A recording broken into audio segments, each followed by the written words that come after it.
अभिनेता फारूक शेख नहीं रहे। जिसने भी ये खबर सुनी उसे यकीन ही नहीं हो रहा। इतना जिंदा दिल और सामयिक था उनका व्यक्तित्व। शबाना आजमी, जिनके साथ फारूक ने बहुचर्चित नाटक तुम्हारी अमृता में काम किया, फारूक का जिक्र करते हुए अपनी सिसकियों को नहीं रोक पाई।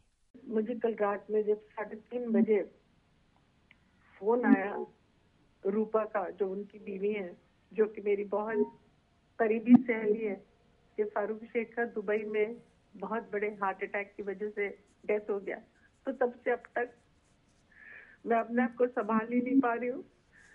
क्योंकि फारूक और उनका परिवार मेरे बहुत अच्छे और गहरे दोस्त हैं। मैंने उनके साथ जेवियर्स कॉलेज से लेके आज तक काम किया है। लास्ट टाइम 14 दिसंबर को हमने ताजमहल के ऊपर तुम्हारी अमृता का शो किया। पिछले 21 साल से करते आए। फारूक मेरे बहुत अच्छे दोस्त हैं। वो बहुत अच्छे आदमी थे और उनका जितने अच्छे एक्टर थे तो वो सब जानते ही हैं। अभी मेरे लिए फिलहाल इसके अलावा और कुछ कहने की हिम्मत नहीं है। गुजरात के अमरोली में 1948 में जन्मे फारूक शेख एक संवेदनशील अभिनेता के रूप में जाने जाते हैं। 70 के दशक में जब कला फिल्मों या समानांतर सिनेमा का जोर था, तो फारूक उस दौर को एक आंदोलन की शक्ल देने वाले प्रमुख कलाकार थे। लोगों को एम एस सथ्यू निर्देशित गर्म हवा में निभाया नई पीढ़ी के मुस्लिम युवक का किरदार आज भी याद है। अपनी इस भूमिका में फारूक ने आजादी के तुरंत बाद मध्यम वर्गीय मुस्लिम युवा के जीवन को बखूबी उकेरा था।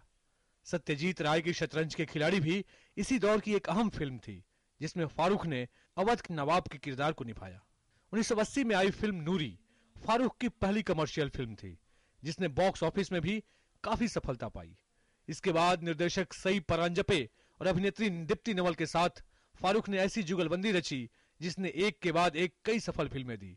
इनमें चश्मे बद्दूर, किसी से ना कहना और कथा प्रमुख रहीं।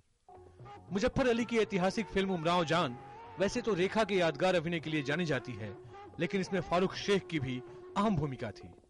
फारूक शेख ने फिल्मों के अलावा थिएटर में भी खूब नाम कमाया। शबाना आजमी के साथ उनका नाटक तुम्हारी अमृता के देश और दुनिया में हजारों शो आयोजित हुए। 90 के दशक में जब टेलीविजन का जोर हुआ, तो उन्होंने जीना इसी का नाम है के रूप में एक बेहद लोकप्रिय सीरियल को प्रस्तुत किया। यह समाज के विभिन्न वर्गों के उत्कृष्ट व्यक्तियों के जीवन पर आधारित था। फारूक शेख न केवल कला के क्षेत्र में सक्रिय थे, बल्कि विभिन्न सामाजिक और राजनीतिक मुद्दों पर भी वे लगातार बेबाकी से अपनी विचार रखते थे। 2010 में आई फिल्म लाहौर में उन्हें सर्वश्रेष्ठ सहायक अभिनेता की भूमिका के लिए राष्ट्रीय पुरस्कार से सम्मानित किया गया। अभी पिछले ही सप्ताह उनकी एक और फिल्म क्लब ऑफ 60 आई, जिसमें उन्होंने प्रौढ़ व्यक्ति के जीवन को बखूबी उतारा। आज जब फारूक शेख हमारे बीच नहीं रहे, तो उनके चाहने वालों को विश्वास ही नहीं हो रहा है, इतना जिंदा शख्सियत थी उनकी। उनका मासूम सा चेहरा हमेशा के लिए सीना प्रेमियों के दिल में अंकित हो गया है। प्रकाश पंत की रिपोर्ट, डीडी न्यूज, दिल्ली।